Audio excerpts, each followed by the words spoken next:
few things I would change about Yu-Gi-Oh.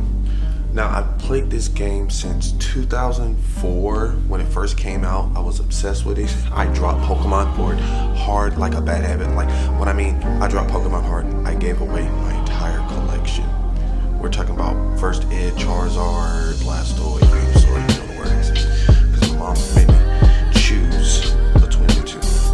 So anyway, a couple of things that I would do to change Yu-Gi-Oh.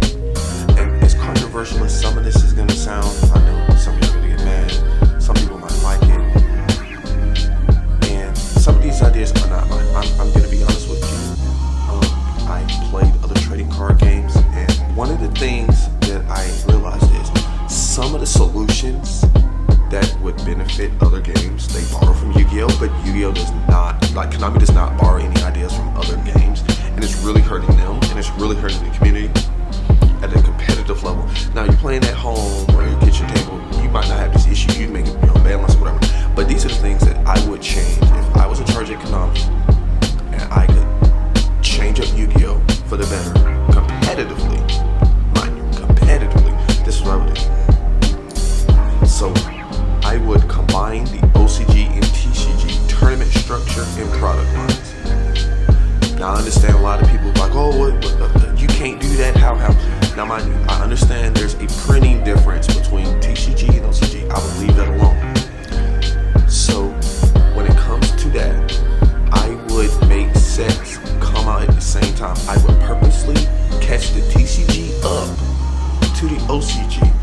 That way, Worlds means something. There's no weird list. You can actually, test for Worlds. It would make more people inclined to want to do Worlds, and it's been like this for a while. For example, I want to say back in 2008, 2009, the second place winner, Shane Scurry, who was a two-time Shonen champion, basically came out publicly and said, there's no point in going to Worlds. I can't make money. It's his own little weird thing. What's the point? And he had an OG Yu-Gi players understand that back then, people cared about who the U.S. national champion was and the show and jump champions. I could not tell you a single player who won Worlds, even the previous year. It was just never cared. And then even coming back into the game, you hear about Billy Brake, rivaling Alan Korn's record from back in the day.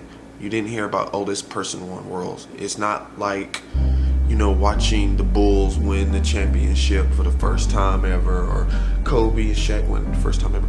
No one really cared. So anyway, another reason I would do it is I would allow TCG players to go and play OCG stores and vice versa. For some reason, you can do this in other games, but you really can't do this in Yu-Gi-Oh games in Japan. I don't know why it's like that. I've been asking some of my Japanese friends about that. So you're talking about, well, the TCG has best of 3, OCG has best of 1. And best of 1, you cannot cite that. Now, this is what I mean by I combine the tournament structure. We're at the point now where we have YCSs all around the globe, which I love. I think that's great. So this is where I'm taking the idea from Flesh and Blood. So LSS has multiple formats, and what we would do is some events would be for TCG and some would be for the OCG. So essentially you can technically keep both ban lists and you allow people to pick and choose. Now some people go, well, I don't want to test for multiple formats. True, this solution isn't to make everybody happy, but this is designed to give you an option. So if you hate one format, you can still play in another format. You don't have to take a 3-month break if you only want to play Yu-Gi-Oh. Now you play other trading card games and you want to play another game, cool, go do that. I think people should play multiple games. So if you're experiencing burnout, you can go do something else. So, and then when your cards get banned, and we'll say the OCG, they can hold their value because you can still use them in TCG and vice versa. I would create an Asian, European, South, and North American invitationals. So it'll be above nationals but below Worlds. So it would be like an extra tournament where you have to, get in that like top 4. So if you're in like from Hong Kong, Japan, Korea,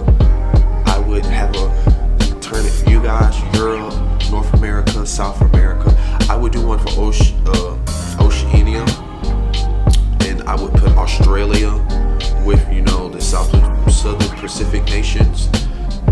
That way they're not left out, and, you know, because Australia is a country and a continent, theirs would be the same. And I was just like, that'd be kind of lame for theirs to be the same and they just be left out.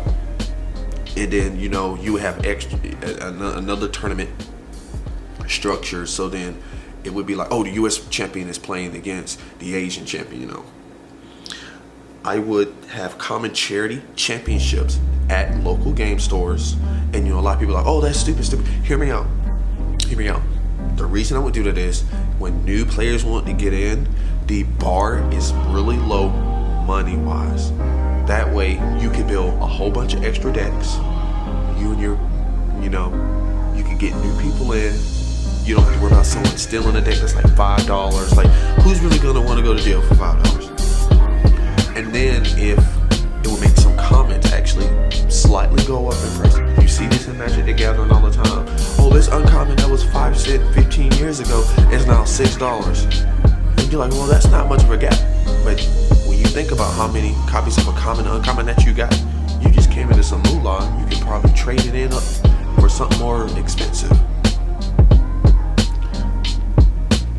I would also give unique prize cards. So for store championships, for YCSs and nationals, you can do like a stamp or like its own foiling. So for instance, for like top 4 nationals, I give like a play set of whatever the prize card is, and it wouldn't be like a vanilla monster. Like for instance,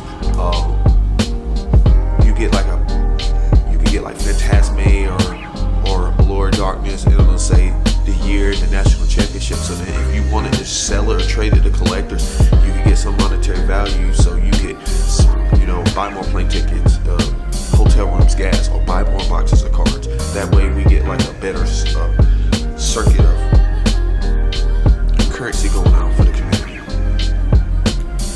I would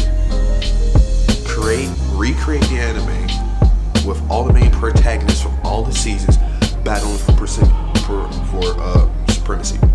And a lot of you are like, oh, here he goes with the weird anime. Hear me out. I understand, you know, Yugi, Yuya, Jade, and everybody else, you say, they had their own little worlds or whatever. Now, here's the thing. Everybody in the Pokemon community can relate to Ash Ketchum. The Yugi boomers feel that way about Jade and Yugi, and each generation after that. If you want to unite the community, get everybody to watch it again, you know, you put it on Netflix, you can have it where Yugi, they all go to different schools or whatever, or have Yugi and Jade as teachers, and then they end up in a tournament for saving the world or something. You can make it work. As crazy as some of the shows that we all watch, you could do that and, you know, not have to recreate a whole new game and call it Yu-Gi-Oh! And I'm talking about Rush or whatever. I don't. It's a different game. It is. I'm sorry. Y'all can say it's Yu-Gi-Oh! It's not. It's not. It's its own different card game.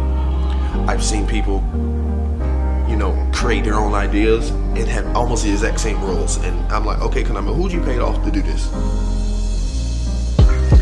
Last but not least, I would put more of the anime characters on the artwork. So for instance, why is there not a card with Yugi and Dark Magician on it? You know, if you're gonna reprint the Dark Magician yet again, put Yugi on it. You know, put Kaiba with the blue eyes. Every other TCG with anime characters that's based on the show, you see that character on the card. How hard is that to do? I think it'd be pretty cool. You know, Konami, you trying to get that money. You get that money because all the collectors will get it, all the anime people will get it. I didn't buy one. I just like, okay, let me buy some packs. I ain't bought Universe for $5. I ain't gonna be honest with you. I'm be honest with you. I'm like, let me just go ahead and buy this. That way I can get Seto Kaiba on blue eyes. But in the comment section below, let me know what you think. I'm going to continue turning out unique videos. So whatever card game that you play, whether it's Yu-Gi-Oh, One Piece, Flesh and Blood, Magic, whatever, this channel is for you. This is going to be different type of channel. So subscribe